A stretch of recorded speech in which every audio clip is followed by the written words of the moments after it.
Bismillahirrahmanirrahim. Assalamualaikum warahmatullahi wabarakatuh. Innal hamdalillah, sesungguhnya segala puja-puji tentu hanyalah milik Allah. Nahmaduh, kita senantiasa berusaha memujinya dalam setiap kondisi yang Allah takdirkan kepada kita, karena Dia adalah Al-Hamid yang maha terpuji, Al-Hakim yang maha bijaksana atas semua ketentuan yang ditentukannya. Wa nasta'inu, dan juga kita senantiasa selalu berusaha memohon pertolongan kepadanya dalam urusan kita dunia dan akhirat, baik kecil ataupun besar, karena Dia adalah As-Samad, zat yang bergantung seluruh makhluknya, Al-Hayyu Al-Qayyum, yang maha hidup dan juga maha mengurusi makhluknya. Wa nastaghfiruh, dan kita senantiasa berusaha beristighfar dan bertobat kepadanya, karena kita adalah makhluk yang senantiasa melakukan kesalahan, sedangkan Rabb kita, Dia adalah Al-Ghafurur Rahim, yang maha pengampun dan maha mengasihi, At-Tawwab, yang senantiasa menerima tobat. Wa na'udzu billahi min syururi anfusina, dan kita mohon perlindungan kepada Allah dari keburukan jiwa-jiwa kita, dari hawa nafsu kita. Karena hawa nafsu, sebagaimana Nabi Yusuf alaihissalam katakan, innan nafsa la'ammaratun bisu, sesungguhnya nafsu itu selalu mengajak kepada keburukan. Wa min sayyiati a'malina, dan juga kita mohon perlindungan kepada Allah dari akibat atas dosa-dosa yang pernah kita lakukan. Man yahdihillahu fala mudhillalah, barang siapa yang telah Allah berikan rezeki terbesar dalam kehidupan yaitu hidayah, maka tidak ada yang bisa menyesatkannya. Wa may yudlil fala hadiyalah, dan barang siapa yang Allah biarkan seseorang berada dalam kerugian terbesar, dijauhkan dari cahaya hidayah agama, maka tidak ada yang bisa memberinya petunjuk kecuali dengan izin Allah Subhanahu wa taala. Asyhadu an la ilaha illallah wahdahu la syarika lah wa asyhadu anna Muhammadan abduhu wa rasuluh. Allah taala fi kitabil aziz, ya ayyuhalladzina amanu taqullaha haqqa tuqatih wa la tamutunna illa wa antum muslimun. Amma ba'd, falhamdulillah alamin. Kembali kita bersyukur kepada Allah yang telah memberikan kita taufik dan hidayahnya, sehingga dengannya Allah memudahkan kita untuk salat subuh berjamaah dan juga duduk dalam salah satu majelis terbaik, yaitu majelis thalabul ilm, majelis menuntut ilmu. Dan ini adalah sebaik-baiknya majelis zikir, karena dengannya kita mengingat perintah-perintah Allah, dengannya kita berusaha mengikuti apa yang Allah perintahkan dan menjauhkan, dan kita mengetahui apa yang Allah larang dan Allah benci. Kali ini kita insya Allah akan melanjutkan pelajaran mengenai fikih tentunya. Kita masih di bab sholat, mengenai arkanus sholat, rukun-rukun sholat. Bagian-bagian dari sholat yang tidak boleh ditinggalkan, baik dengan sengaja, tidak sengaja, lupa atau tidak tahu. Namanya rukun, tidak ada kompromi, karena dia adalah bagaikan bangunan, dia menduduki posisi sebagai pilar. Bila tidak ada pilar dalam rumah tersebut, maka hancurlah rumah atau bangunan tersebut. Begitu pula dalam sholat. Ketika tidak diperhatikan rukunnya, maka dia termasuk bisa jadi sholatnya sia-sia. Sebagaimana Allah sebutkan dalam surat Al-Ma'un, fawailul lil musallin, wail bagi orang-orang yang sholat. Wail sering terjemahkan sebagai celakalah bagi orang-orang yang sholat. Sejumlah ahli tafsir, kalau kita lihat buku-buku tafsir antara lain Ibnu Katsir, wail juga maknanya adalah ismu wadin bi jahannam, nama salah satu lembah di neraka Jahannam. Wail itu adalah nama satu lembah. Ya. Artinya mereka yang sholat terancam untuk masuk bahkan ke dalam lembah, salah satu lembah dari lembah-lembah neraka. Na'udzubillah. Wail lil musallin. Wail bagi orang-orang yang sholat. Bagaimana orang yang sholat bisa terancam oleh neraka? Alladzina hum an salatihim sahun. Mereka yang dalam sholat mereka sahun. Sahun ini apa? Terlalaikan atau lalai. Para ulama katakan, sejumlah ahli tafsir, ya, sahun di sini artinya lalai ketika seseorang tidak memperhatikan syarat-syaratnya dan rukun-rukun dari sholat. Seperti syarat-syaratnya, kita tahu bahwa sholat ini, inna sholata kanat alal mu'minina kitaban mawquta. Sesungguhnya sholat itu adalah kewajiban yang sudah ditentukan waktunya bagi seorang mukmin. Lalu kemudian seorang senantiasa mengakhirkan waktu sholatnya tanpa udzur, ya, maka mereka yang termasuk sahun. Kemudian juga mereka yang tidak melakukan sholatnya dengan benar sesuai prosedur, ya, hanya ya seadanya saja, seadanya saja, ya. Padahal kita tahu ya ancaman Nabi SAW yang mengancam kepada sejumlah orang, antara lain seseorang yang datang kepada beliau ketika beliau lagi berdiam diri di Masjid Nabawi. Orang ini datang sholat ke masjid lalu kemudian memberi salam kepada Nabi SAW. Assalamualaikum ya Rasulullah. Nabi SAW mengatakan irji' fa innaka lam tusalli. Kamu kembali lagi karena kamu belum sholat. Kemudian dia sholat lagi. Lalu setelah sholat dia kembali lagi kepada Nabi SAW. Nabi SAW kemudian kembali mengatakan irji' kembali engkau fa innaka lam tusalli. Karena sesungguhnya engkau belum sholat. Kemudian hingga ketiga kalinya orang tersebut akhirnya menyerah. Walladzi ba'atsaka bil haqq. Demi zat yang telah mengutusmu dengan kebenaran. Ya. Lalu dia mengatakan, ya, la uhsinu ghairah. Aku tidak bisa melakukan yang lebih baik selain yang tadi aku lakukan. Fa'allimni, kalau begitu ajarkan kepadaku. Maka di situ kemudian Nabi SAW mengajarkan sejumlah perkara penting dalam sholat, antara lain rukun dari sholat. Ya. Beliau katakan dalam hadis Bukhari, antara lain sejumlah rukun sholat, antara lain mengenai apabila engkau ya akan melaksanakan sholat, fakabbir, maka bertakbirlah. Kemudian membaca yang mudah bagimu dari Al-Quran. Jumhur ulama mengatakan membaca Al-Fatihah maksudnya. Tsummarka hatta tatma'inna raqi'a. Kemudian rukulah engkau sampai rukumu tumakninah. Tumakninah. Sampai rukumu tumakninah. Ya. Tsummarfa' hatta ta'tadila qa'ima. Kemudian bangunlah engkau setelah ruku sampai engkau berdiri dengan tegak. Tsummasjud hatta tatma'ina sajida. Kemudian setelah itu sujudlah engkau ya hingga sujudmu mutmainnah, sampai sujudmu dalam keadaan tumakninah.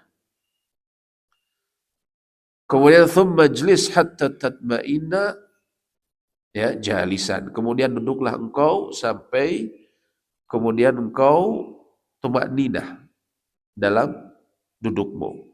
Thumma fa'al fi kulli au fi sholatika kulliha. Kemudian lakukan itu di setiap sholatmu semuanya. Dan dari situ kita mengetahui sejumlah perkara yang rukun, yang tidak bisa ditinggalkan. Dan kita kemarin sudah membahas sampai sujud, Pak ya. Bahwa sujud itu kemudian sampai tutmainnah, sampai itmi'nan atau sampai mutmainnah, sampai dia tumakninah.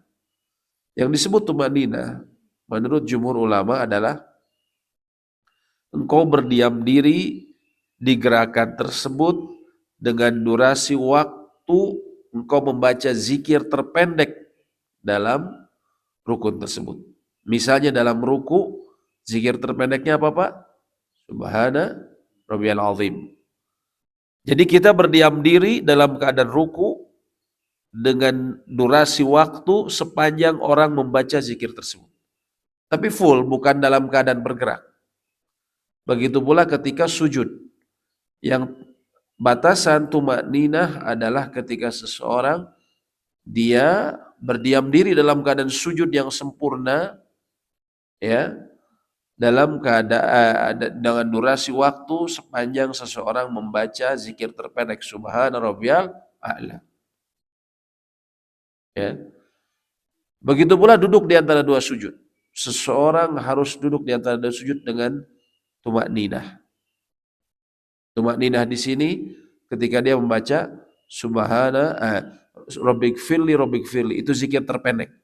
Yang panjangnya Rabbik firli warhamni warzuqni wahdini wa'afini wa'fu'ani dan seterusnya. Tapi yang terpendek Rabbik firli. Minimal dia dalam keadaan duduk tenang. Begitu juga sebelumnya ketika dia i'tidal setelah ruku harus dalam keadaan tenang berdiri sepanjang zikir terpendek, yaitu Samiallahu liman hamidah Rabbana walakal hamd. Dia dalam keadaan berdiri membaca tersebut, ya. Itu zikir yang terpendek. Dan sujud telah kita ketahui bahwa para ulama katakan, Nabi SAW mengatakan, umirtu an asjuda ala sab'ati a'zumin. Aku diperintahkan untuk bersujud di atas 7 anggota tubuh. Ya. Beliau kemudian yusiru ila jabhahihi, atau beliau menunjukkan kepada kening beliau. Ya. Dan dalam hadis lain, riwayat lain disebutkan juga menunjukkan kepada hidung beliau. Itu satu. Kemudian kedua tangannya, 2, 3. Kemudian kedua lututnya 4, 5, dan kedua ujung kakinya 6 dan 7.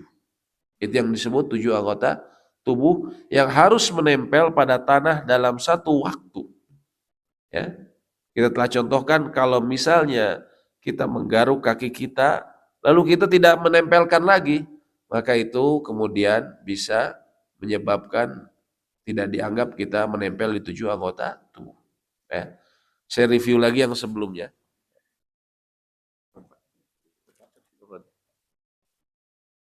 Di antara rukun kita takbir, dan takbir ini angkat tangannya wajib atau sunnah?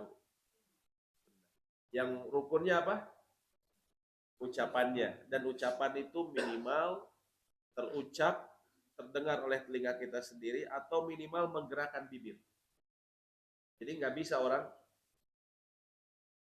balam, kata orang Sunda. Itu dianggap tidak sah menurut umumnya ulama ketika dia tidak menggerakkan bibir. Ya. Minimal kata Imam Malik digerakkan bibirnya. Ya.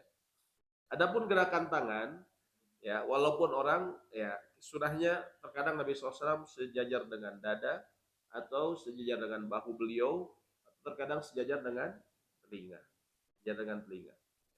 Karena kan macam-macam Pak, ada kadang. Oh ada di atas. Mundurnya kemana? Sini. Sini Pak. Sini. Di sini Pak. Jadi apa namanya? Terkadang sejajar dengan bahu, terkadang sejajar dengan telinga. Orang kan mohon maaf, kadang ada yang takbirnya begini, Allahu Akbar. Ada yang begini, Allahu Akbar. Tapi sejajar dengan bahu atau telinga. Tapi ini sunnah. Walaupun begini, sholatnya tetap sah. Yang tidak sah itu kalau dia tidak mengucapkan. Ya. Dan telah kita perinci waktu itu bagaimana kesalahan dalam bertakbir, seperti orang mengucapkan Allahu Akbar. Itu termasuk kesalahan fatal karena merubah arti. Yang seharusnya Allah Maha Besar menjadi apa artinya Pak? Masih ada ingat ibu-ibu?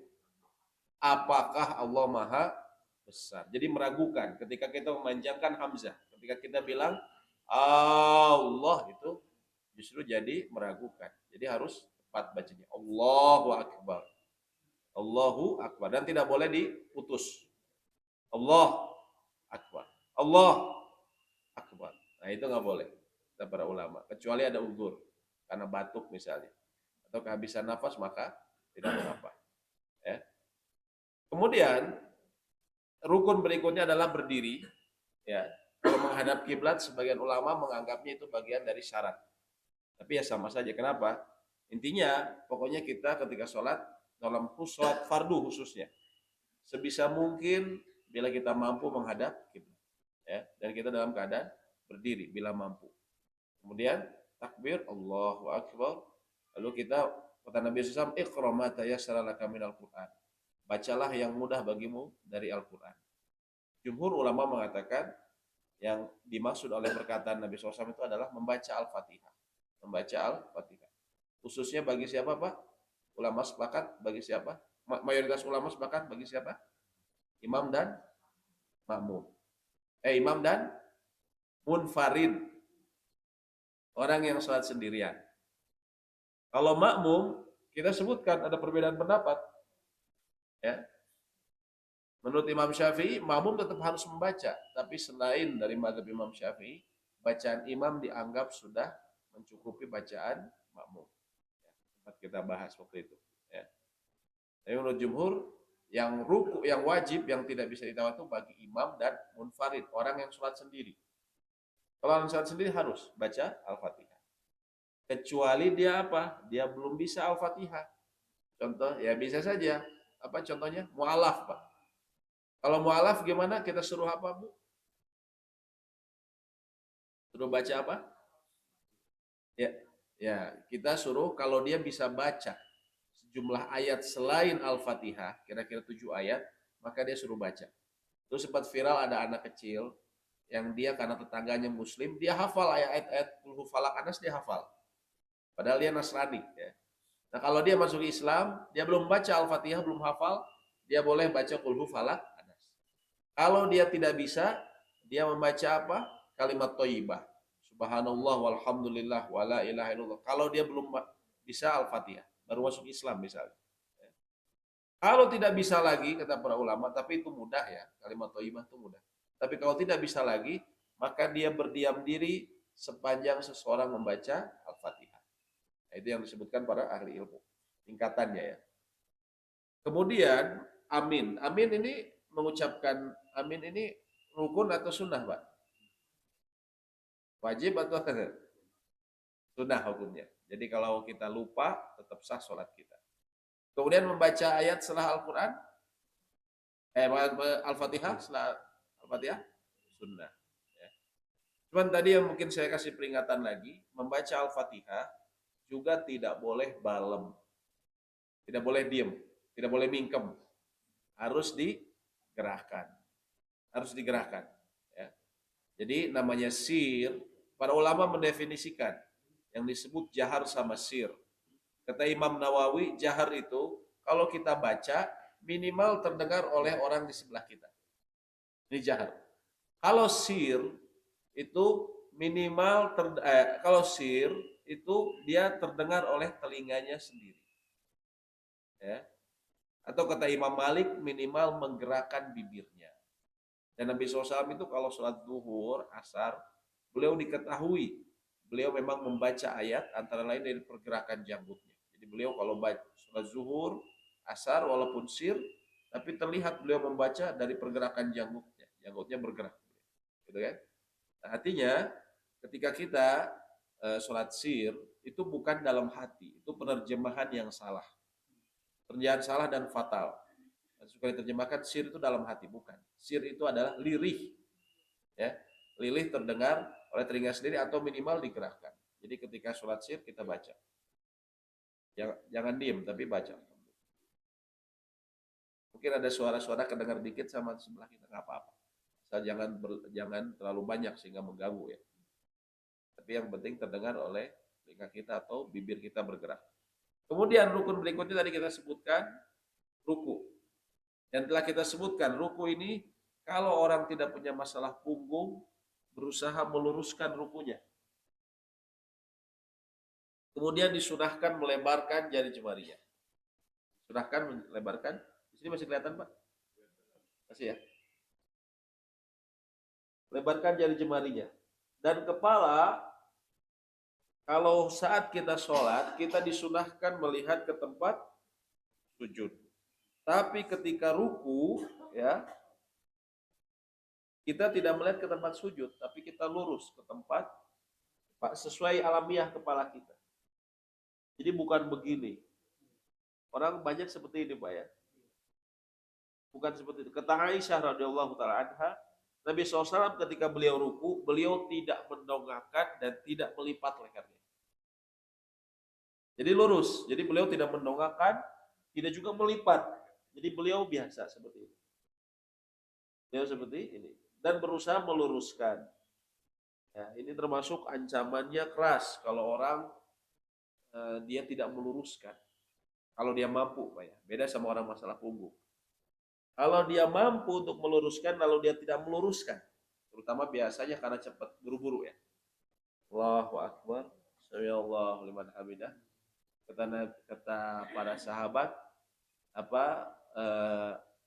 apa namanya, laumata hada ala halihi hadihi, kalau orang ini meninggal dalam keadaannya demikian, mata ala ghairi millati Muhammad SAW, dia meninggal bukan dalam agama Muhammad SAW ketika sholatnya seperti itu, ketika dia cuman begini saja asal-asalan, tapi harus berusaha tenang dan tadi tumakninah, subhana rabbiyal azim, baru bergerak, bukan subhana rabbiyal azimnya dalam keadaan. Kadang orang ngejar 3 kali, tapi semuanya dibaca dalam keadaan bergerak. Subhana rabbiyal azim, subhana rabbiyal azim, sambil gerak. Lebih baik satu tapi tenang. Subhana rabbiyal azim. Nah, lebih baik itu tapi tenang. Sami Allahu liman hamidah. Nah, ini ingat kata Nabi SAW, apa namanya? Sumarfa hatta tatma'inna qa'imah, hatta ta'tadila qa'imah. Kemudian kamu bangkit ya sampai engkau berdiri dalam keadaan tegak. Dalam keadaan tegak. Nah, yang ini termasuk yang kesalahan yang fatal sekali. Karena ini rukun, maka harus dikerjakan. Saya katakan fatal karena banyak kami pribadi lihat orang sholat itu, dia ketika habis ruku, dia bangkit cuma sedikit saja. Allah, sami Allah apa? Sami Allahu liman hamidah. Langsung turun, Pak. Ya. Bukan luruskan dulu. Sami Allahu liman hamidah. Rabbana walakal hamd. Lurus dulu, Bu. Tegak dulu, Bu ya. Tegak dulu. Ini kalau bicara dari hikmah kesehatan, saya kira pasti akan sangat banyak. Tapi yang penting kita ini mengikuti petunjuk beliau Nabi SAW. Saran fatal tadi, Sami Allahu liman hamidah, Rabbana wa. Ini banyak sekali, langsung turun. Ya. Kalau ada seperti itu diingatkan, Pak. Kalau ada teman kita atau kita sendiri, Pak. Kita sendiri ingatkan diri kita. Kemudian turun kita sudah sebutkan, masalah turun ini ulama berbeda pendapat, mana duluan, tapi nggak masalah, itu masalah afdoliyah. Masalah afdoliyah. Yang mudah bagi kita mana? Menurut jumhur, mayoritas ulama lutut terlebih dahulu. Ya. Menurut sejumlah ulama, kalau tidak salah, mazhab Imam Malik dan sejumlah ulama modern seperti Al-Albani, tangan duluan. Ya, hanya saja itu permasalahan klasik dan kata Imam Tirmidzi itu masalah afdoliyah. Kalau seseorang suatu saat dia mudahnya lutut duluan, lutut lebih utama. Tapi kalau suatu saat dia merasa kagok ya, istilah orang Sunda, merasa apa namanya kagok tuh Pak? Ya ribet mungkin ya, akhirnya tangan duluan tidak masalah. Ya dengkulnya sakit, akhirnya dia tangan duluan, nggak masalah. Kalau dia ada masalah dengan ini ya dengkulnya.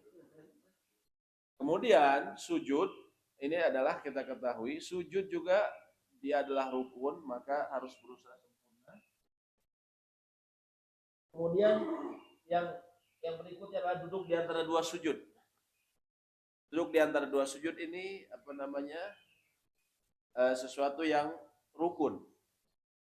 Ya, minimal seseorang membaca zikir terpendek subhana rabbik firli. Nabi SAW pernah baca cuman itu saja, rabbik firli.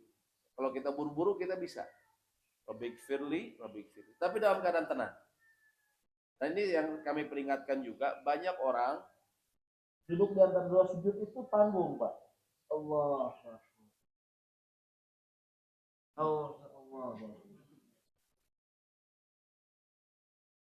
Kalau jadi cangkeng nggak masalah Pak. Tapi yang nggak masalah itu yang nggak jadi cangkeng. Kalau jadi cangkeng uzur. Tapi kalau lagi nggak ada sakit pinggang, terus kemudian dia begitu, jadi saya lihat banyak anak muda juga gitu Pak. Kenapa? Karena dia buru-buru, dia asal-asalan. Allahu Akbar. Allahu Akbar. Langsung turun lagi kan? Dan bahkan sampai saya lihat banyak yang sampai tua seperti itu sholatnya. Ini fatal, sholatnya dianggap tidak sah. Kalau kaki masalah yang Kalau kaki ini sunnah sepertinya. Yang paling penting barusan utamanya ya.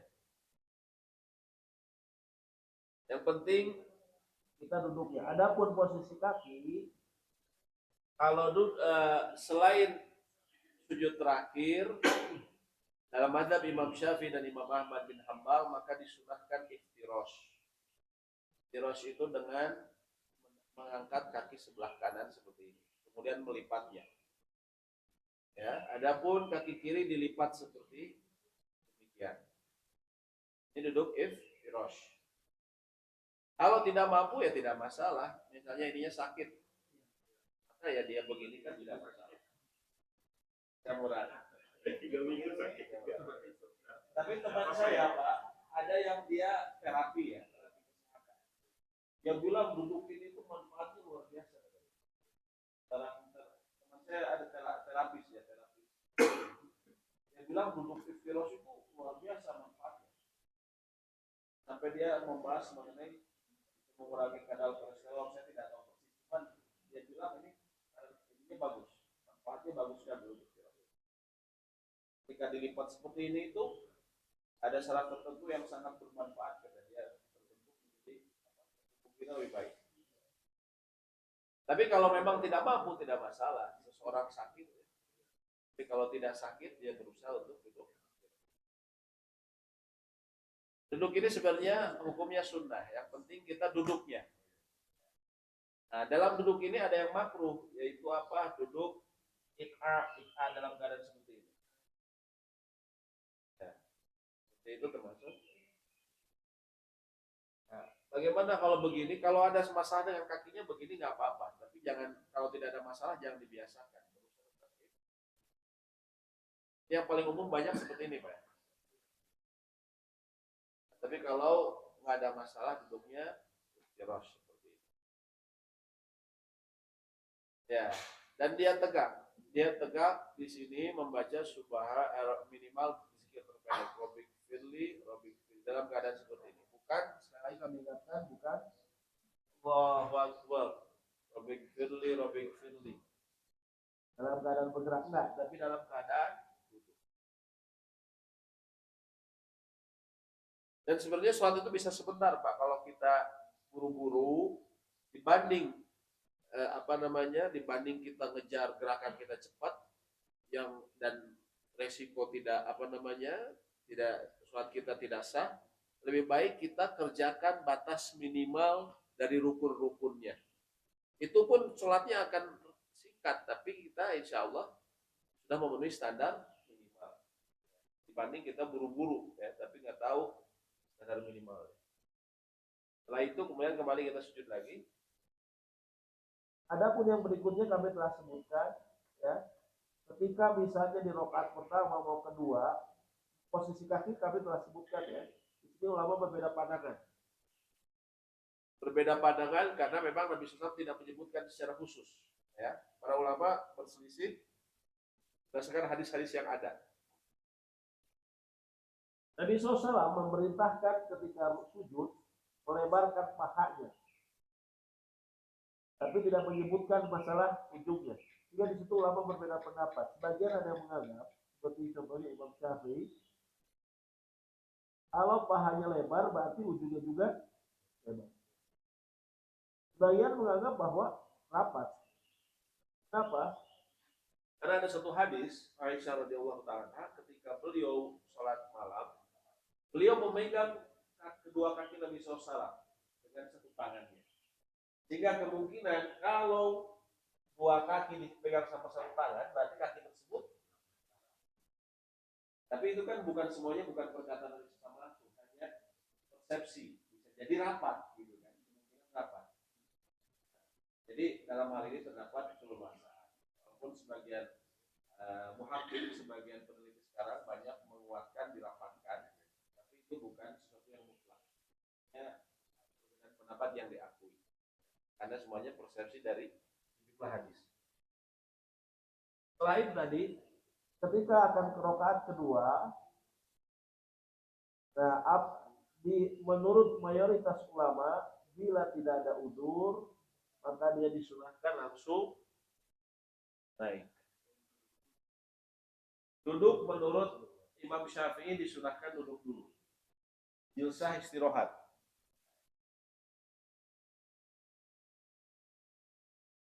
Jadi ulama tadi ada beda pandangan. Yang pertama tadi yang saya katakan langsung berbangkit. Yang kedua adalah dia duduk dulu, jilsah istirahat. Dua-duanya boleh. Jadi begini Pak, yang duduk istirahat, yang mengatakan disunahkan duduk istirahat ini, ulama salaf, ulama terdahulu adalah Imam Syafi'i. Dalam Imam Syafi'i disunahkan duduk istirahat. Termasuk ulama kontemporer, yaitu Syekh Al-Albani dalam kitabnya Kitab Sifat Salat Nabi SAW. Beliau mengatakan, beliau lebih cenderung untuk yang disunahkan duduk dulu, baru kemudian bangkit. Tapi jumhur, mayoritas ulama menganggap yang sunnah langsung bangkit kalau tidak ada uzur. Kenapa? Karena hadis-hadisnya yang datang Nabi SAW memang pernah seperti ini. Ketika di usia beliau sudah lanjut. Tapi di dalam hadis-hadis lain dijelaskan bahwa beliau itu langsung bangkit. Sehingga di situ mayoritas ulama mengambil kesimpulan hukum. Kalau tidak ada uzur, langsung bangkit. Tapi kalau ada uzur, misalnya ada kebutuhan, ya dia lemah untuk bangun langsung, maka dia boleh untuk duduk di antara duduk istirahat. Kalau dia berat untuk langsung bangkit, maka dia boleh duduk untuk istirahat. Posisinya istirahat. Kemudian dia bangkit. Nah, masalah tangan juga kadang diperselisihkan. Apakah sama perut?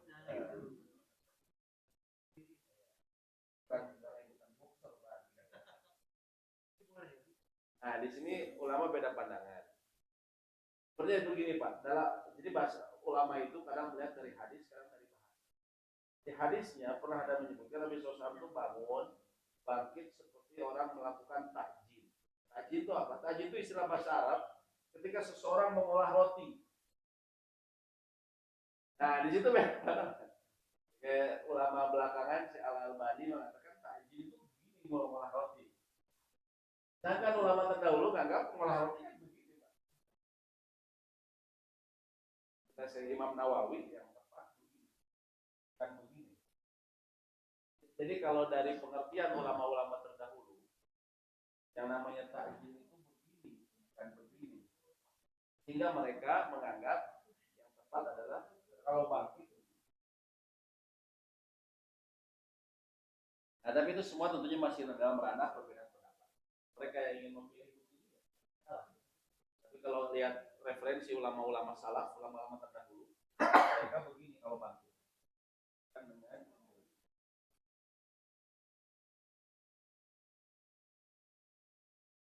Kalau sujud, kita berusaha mengangkat awal sholat sendirian, kita disunahkan melebarkan.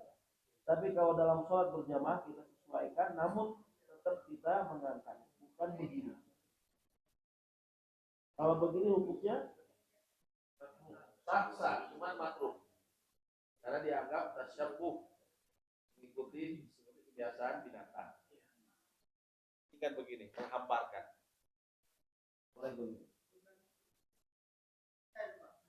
Laki-laki juga apa? Oh, wanita begitu. Apa? Oh enggak, rambut itu ini Pak, bukan ini. Iya, bukan. 7 itu kan 1, 2, 3, 4, 5, 6, 7. Ini enggak termasuk. Disebutnya diro. Diro. Nah, kalau pakai peci begini waktu sujud ada topi macam karena tidak boleh ada halal. Itu dalam pandangan dalam mazhab Imam Syafi'i. Dalam mazhab Imam Syafi'i memang wajah jabhah itu boleh ada penghalang. Dan mereka berdasarkan ada sejumlah hadis memang. Tapi mengatakan tidak diberi keringanan bahkan dalam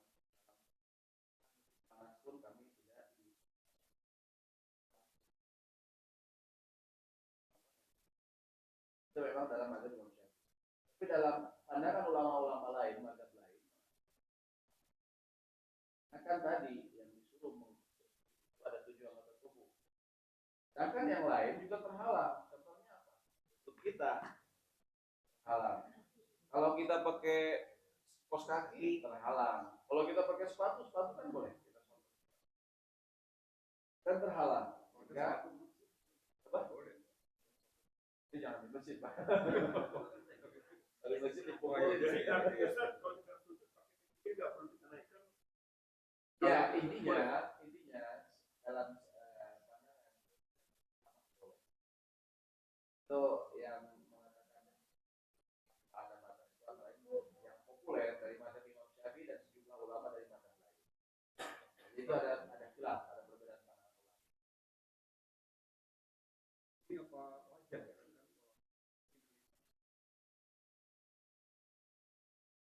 Wajar apa penting gitu ya? Nah, ini jadi Nabi SAW menunjukkan ke sini, Pak. Cuma ada hadis yang beliau menunjukkan juga ke hidup. Makanya di situ ulama berbeda pendapat. Apakah hidup masuk atau tidak? Sebagian mazhab, ya, kalau tidak salah Imam Malik yang mengatakan. Kalau kata Imam Nawawi, mayoritas ulama menganggap sangat ditekankan sunnah muakkadah, bukan wajib, tapi beliau menganggapnya sunnah muakkadah menempelkan hidup. Walaupun pesek, terus sampai nekop. Ya, Pak.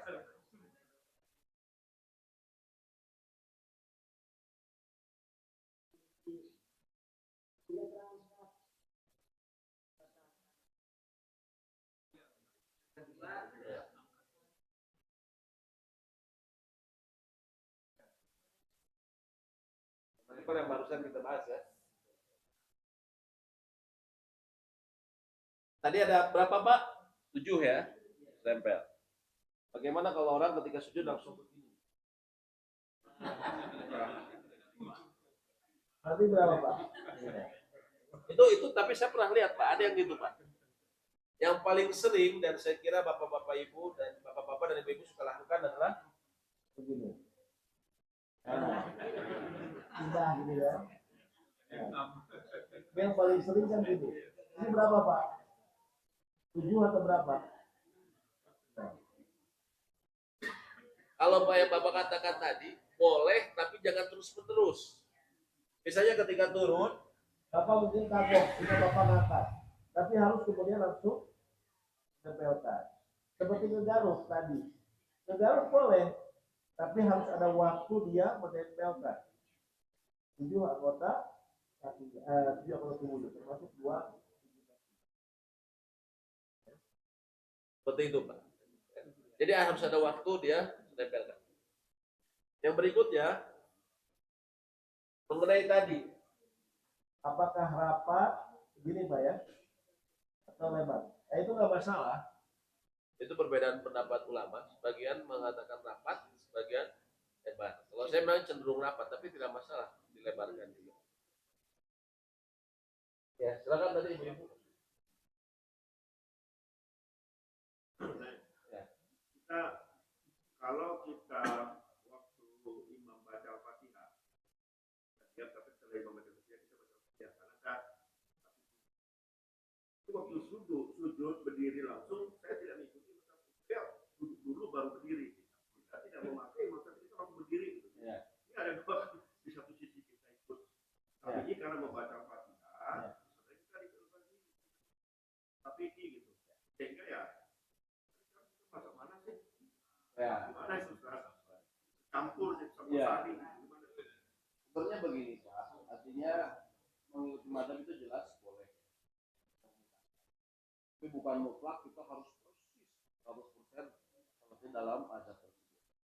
Nah, kalau kita melihat tadi dalam beberapa hal, kita melihat ada yang ini lebih kuat hujahnya, dalilnya lebih kuat, keterangannya lebih kuat dalam hal ini.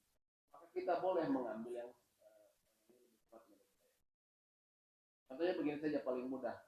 Bapak kalau misalnya dalam mazhab Imam Syafi'i, Bapak ketemu habis wudhu, ketemu istri, batal nggak? Tuhan, Dan mazhab Imam Syafi'i batal. Batal. Kulit sama kulit bersentuhan batal. Rambut sama rambut batal nggak? Enggak, dalam mazhab Imam Syafi'i. Gigi sama gigi, megang giginya batal nggak? Dalam mazhab Imam Syafi'i megang giginya nggak batal loh. Yang batal itu ketemu kulit. Kulit sama kulit. Tapi kalau megang gigi, megang rambut itu nggak batal dalam mazhab Imam Syafi'i. Nah, tapi sekarang kalau misalnya orang dalam mazhab Imam Syafi'i, kalau umroh, kalau tawaf, pakai nggak pendapat tersebut? Tidak, karena memang tidak sekaku itu. Selama niat kita, jadi ada yang diperbolehkan, ada yang dilarang. Ya, jadi kalau kita kita misalnya mengambil pandangan berbeda dari yang selama ini kita ikuti, itu kalau kita melihat secara hujahnya, secara argumen dalilnya dia lebih kuat atau argumennya, maka itu boleh karena kita mengikuti berdasarkan ilmu yang kita fahami. Yang tidak boleh itu yang disebut tatabur khas. Tatabur khas itu maknanya mengikuti yang rusuh-rusuh, yang mudah-mudahnya saja. Yang pas bagian ini yang mudahnya apa nih pendapat ulama, itu aja ambil. Yang ini ambil, ini ambil. Tatabur khas yang nggak boleh itu. Itu yang tidak diperbolehkan. Ya, seperti itu. Ya, silakan Bu. Tadi Ibu ada yang bertanya ya.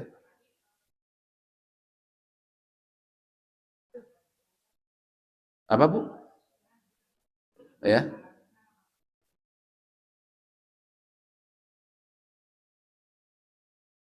Oh, mau kena Ibu digelarkan. Maksudnya digelarkannya? Oh, jadi menghalangi kepala.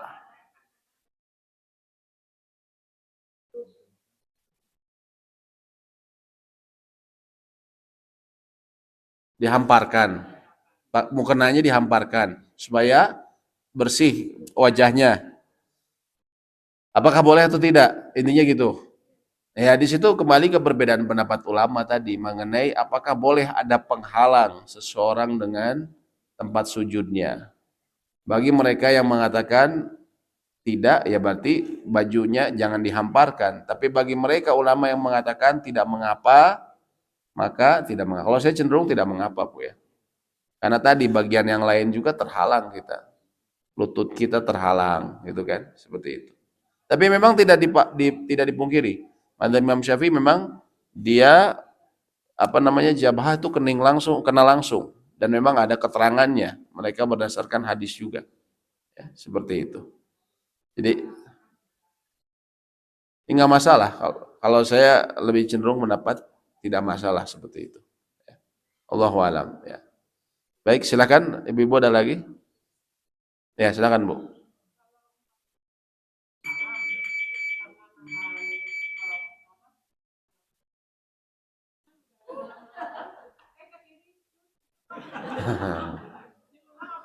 Iya.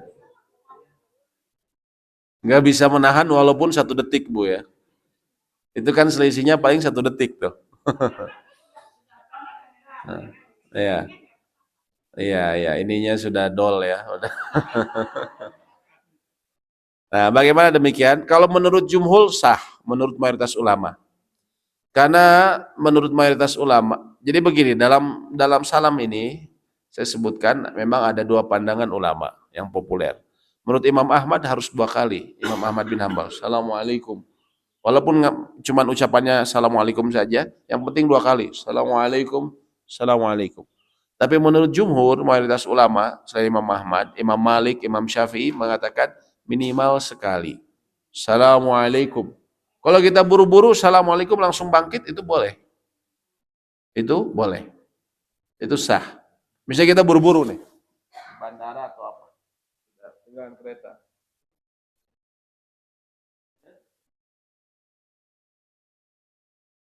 Sampai kemudian kita sholawat. Kalau madzhab Imam Syafi'i dan Imam Ahmad, sholawat itu termasuk rukun. Kita sudah akhir. Jadi harus dibaca sholawatnya. Di sholawat, ya fil alamin innaka hamidum majid. Assalamualaikum warahmatullahi. Boleh langsung. Kalau buru-buru ya. Termasuk Ibu udah nggak kuat ya. Udah nggak kuat, ibu langsung salam, ya, assalamualaikum, langsung ibu dor. Ya. Tapi ibu ingat-ingat, ya, pastikan itu di rumah, bukan di masjid. Ya. Masjid nanti heboh nanti bu ya. Gitu. Jadi makmum Ustaz Ya. mengikutnya setelah imam ke kanan, makmum ke kanan atau ke kanan kiri? Nunggu kanan kiri. Nunggu kanan kiri. Ya. Termasuk kalau seseorang apa namanya, seseorang masbuk itu nunggu kanan kiri baru bangkit. Jangan cuman kanan dia langsung bangkit. Karena sebagian ulama ada yang mengatakan kalau dia mendahului imam ketika dia akan ke kiri, dia seperti mendahului dalam salam sehingga bisa membatalkan. Menurut sebagian ulama, ya. Jadi apa lebih baik kita nunggu sampai kanan kiri. Assalamualaikum, assalamualaikum baru kita. Seperti itu. Kalau sudah selesai dianggap. Kalau imamnya salamnya cuma sekali, boleh. Tapi kalau imamnya salamnya 2 kali, ya, kemudian kita ngikuti. Boleh Pak, sebenarnya Bapak dia Assalamualaikum, Bapak langsung Assalamualaikum. Cuman masalahnya kita khawatir mendahului dia pas ke kiri. Nah, jadi ditunggu saja. Apa? Ya selesai dua-duanya baru kemudian dia salam.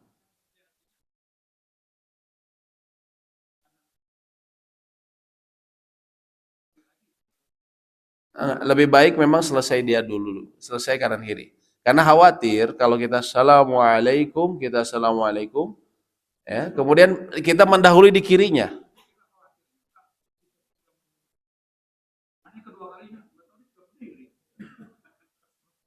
Imamnya. Umumnya di Indonesia 2 kali, Pak.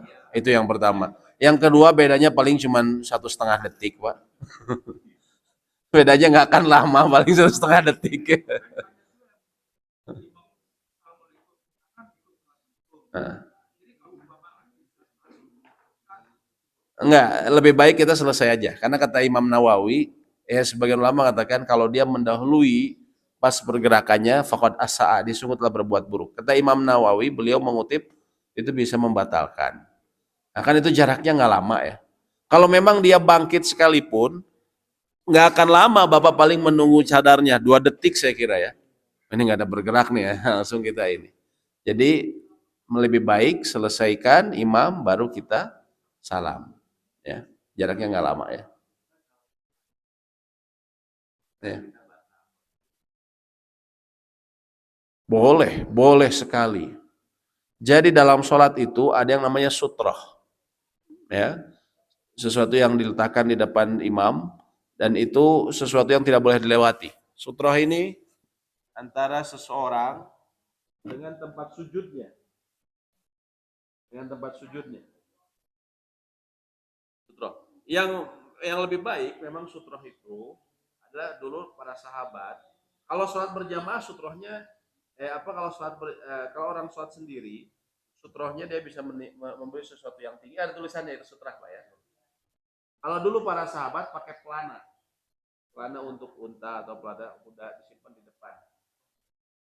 Atau bisa juga punggung manusia, orang lagi duduk, kita di belakangnya. Nah, itu artinya apa? Kalau ada orang lewat, maka tidak masalah, tapi lewat di depannya. Yang di sini harus ditahan. Karena kan kata Nabi SAW, kalau orang sengaja lewat, nanti dia akan menyesal, dia lebih baik menunggu 40 masa dibandingkan dia lewat. Karena hukumannya besar, lewat di sholat dengan sengaja. Gitu kan? Tahan. Nah, sutroh buat orang yang sholat sendirian adalah yang di depan dia. Yang tidak boleh dilewati dia sama tempat sujud, antara dia sampai ke tempat sujud. Adapun yang ini yang nggak boleh dilewati, ditahan. Adapun dalam sholat berjamaah, sutroh orang sholat berjamaah adalah imam. Artinya apa? Yang nggak boleh dilewati di sini, Pak. Nggak boleh dilewati di sini, nggak boleh. Ya. Jadi kalau orang lewat di sini, misalnya batal, dia batal bukan di tengah, bahkan di sholat pertama. Dia lewat begini nggak masalah. Nggak boleh ada orang yang menghalangi dia. Karena yang nggak boleh dilewati bukan di sini, tapi imam. Jadi sutrohnya sholat berjamaah itu adalah imam. Ya, imam adalah sholat berjamaah. Ya, nggak masalah. Ya, iya nggak boleh. Kecuali memang ya namanya anak kecil kan nggak bisa dikontrol Pak ya. Kalau dia bisa tahan tahan, tapi kalau memang tidak bisa, mana lagi? Itu tidak membatalkan sholat. Tapi ya kalau orang sengaja ya, atau kalau seorang sengaja dia yang melewatinya tentu dia berdosa. Kita diperintahkan menahan. Jadi termasuk begini Pak, kita datang sholat berjamaah. Biasanya kalau lagi rame-ramenya sholat tarawih ya. Sholat tarawih, waduh penuh, ini penuh. Tapi kita lihat di sini masih kosong di sana. Atau bahkan masih kosong ya di sini. Kita lewat atau Jumatan, boleh nggak lewatin orang-orang? Boleh. Lewatin saja orang-orang. Karena yang nggak boleh dilewatin tuh di depan. Jadi sutroh orang sholat berjamaah itu adalah imam sholat. Sutrohnya imam adalah sutroh orang sholat, sutroh makmum. Seperti itu. Ya. Misalnya nih, kita di Pusdai kan masjid besar, Ya. kita di tengah, kita batal. Sebaiknya kita keluar atau menunggu saja daripada mengganggu orang. Tapi memang kita sadar kita tidak akan bisa mengikuti jemaah. Gimana bagus Pak? Apa kita keluar? Ya. Keluar nggak masalah Pak. Lebih bagus keluar daripada menunggu saja. Ngapain menunggu Pak? Ya kan itu menganggap karena kita kalau masjid kecil gini oke masjid Pusdai. Nggak masalah. Nggak apa-apa ya. Nggak masalah. Lebih bagus. Keluar, Bapak nanti langsung wudhu, Bapak sholat. Kalau sholat Jumat, kita dianggap dapatnya sampai kapan, Pak? Batasannya apa kalau sholat Jumat? Kita dianggap bisa, kalau kita masbuk, kita dianggap dapat ikut sholat Jumat itu sampai apa batasannya? Sampai ruku, kita dapat ruku rokaat kedua. Kalau kita masih ruku sama imam, rokaat kedua, ya, maka kemudian kita masih bisa dapat 2 rakaat. Berarti kita tinggal sempurnakan 1 rakaat lagi. Tapi kalau selepas ruku rakaat kedua, maka kita langsung sholat 4 rakaat zuhur. Walaupun tadi kita bareng sama imam. Jadi batasannya ruku dan itu pandangan semua madhab, 4 madhab. Kita ruku sama imam, rakaat kedua, maka setelah salam kita tinggal sempurnakan 1 rakaat lagi. Tapi kalau kita datang, imam sudah rakaat kedua, Bapak ke WC tadi. Terus imam sudah sami Allahu liman hamidah rakaat kedua. Maka Bapak waktu itu langsung ikut Allahu Akbar. Tapi Bapak ini rakaatnya tidak dianggap. Bapak nanti setelah salam bangkit lagi 4. Jadi zuhur. Ya, jadi jangan Bapak diem, Bapak langsung. Mudah, semoga saja Bapak bisa dapat ruku sama imam. Jadi bisa dapat tinggal sempurnakan 1. Tapi kalau enggak, ya tidak masalah. Bapak kerjakan 4 rakaat. Seperti itu. Ya. Ya.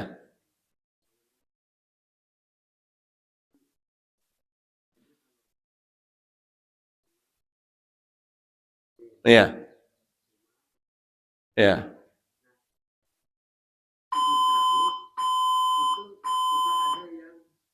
Lama.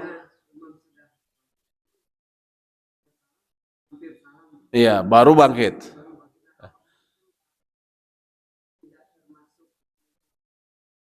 Betul, itu termasuk kesalahan. Itu termasuk kesalahan. Mungkin dia berdalil, kan disunahkan kita banyak berdoa ketika sujud. Betul. Mau berdoanya dalam sujud setengah jam, nggak masalah. Kalau sholat sendiri. Kalau sholat berjamaah, kita terikat dengan aturan berjamaah. Dan itu termasuk kesalahan, Pak. Bahkan para ulama katakan, kalau kita ketinggalan dua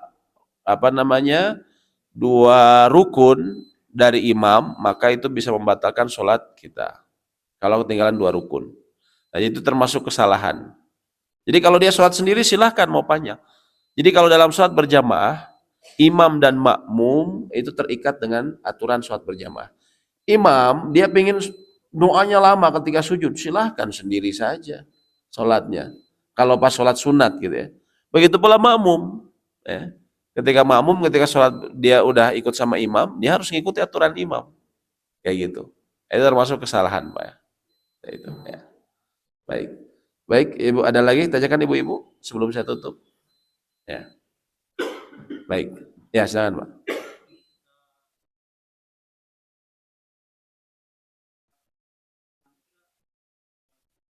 Baik. Bagaimana dengan tangan? Kalau tangan itu khususnya dalam pandangan mazhab Imam Syafi'i dan Imam Ahmad itu ketika bangkit ke rakaat ketiga kita ngangkat tangan. Tapi bangkit ke rakaat kedua dan rakaat keempat tidak mengangkat tangan. Jadi begini. Saya dari rakaat satu ya. Rakaat satu mau bangkit kedua. Allahu Akbar. Angkat tidak apa? Tidak. Tapi rakaat ketiga dari dua ketiga habis tasyahud awal bangkitkan. Allahu Akbar. Nah, dia disunahkan berangkat. Nanti tiga keempat angkat nggak bu?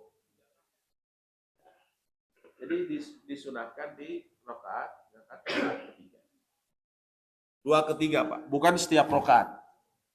Bukan di setiap rakaat tapi naik ke tiga seperti itu. Ya. Ya, baik demikian mungkin yang bisa sampaikan. Semoga memberikan manfaat. Oh ya silakan.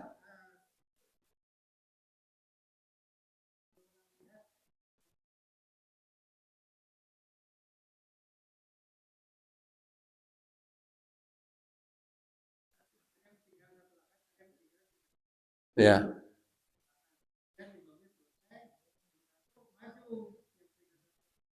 Ya. Ya. Ya. Imam berantai ya. Temannya pesan berantai gitu ya. Imam berantai. Baik. Apabila misalnya yang dua yang tadi sama-sama masbuk statusnya, lalu setelah selesai ada yang dia masih nyisa, salah seorang ke depan. Kalau nggak ada yang ke depan, ada satu didorong biasanya, atau yang lain mundur, begitu kan? Nah, Bapak tidak lihat itu di Jakarta, juga tidak kita lihat di Masjidil Haram dan Masjid Nabawi. Memang itu kontroversial, ya. Ya, memang ada yang ya tentunya kita ketahui ada yang memahami seperti itu, tapi yang dalil yang diambil adalah dalil umum. Kalau kalian ya berdua, janganlah kalian berdua kecuali memilih pemimpin. Tapi kan itu bukan dalam sholat, dalam hal umum. Itu yang dijadikan dalil, bukan khusus dalam ibadah seperti sholat. Sehingga dalilnya lemah untuk dijadikan sebagai dalil pendukung bagi praktek tersebut. Ya, jadi hemat kami itu memang khas banyak terjadi di Bandung antara lain. Ya, adapun di yang bahkan di tempatnya para ulama seperti Mekah dan Madinah kita tidak melihat seperti itu. Ya, jadi memang tidak perlu dan praktek para sahabat seperti itu. Kalau memang sudah imamnya dia masbuk selesaikan sendiri-sendiri. Ya. Itu kalau model kayak gitu, asalnya tempatnya di sini itu bisa sampai ujung ya berantai itu. Sampai pintu belakang biasanya. Karena gantian ada yang lagi yang datang, ada yang lagi datang, mundur terus ya. Nah, tidak seperti itu ya. Nah, jadi yang tepat adalah kalau sudah selesai, selesaikan sendiri-sendiri. Ketika masbuk, selesaikan sendiri-sendiri. Ya, seperti itu. Baik, demikian yang mungkin bisa kami sampaikan. Semoga memberikan manfaat. Allahumma anfa'na bima 'allamtana wa 'allimna ma yanfa'una wa zidna ilma. Rabbana atina fid dunya hasanah wa fil akhirati hasanah wa qina adzabannar. Subhanak amin ya rabbal alamin. Subhanakallahumma bihamdik asyhadu an la ilaha illa anta astaghfiruka wa atubu ilaik. Assalamualaikum warahmatullahi wabarakatuh.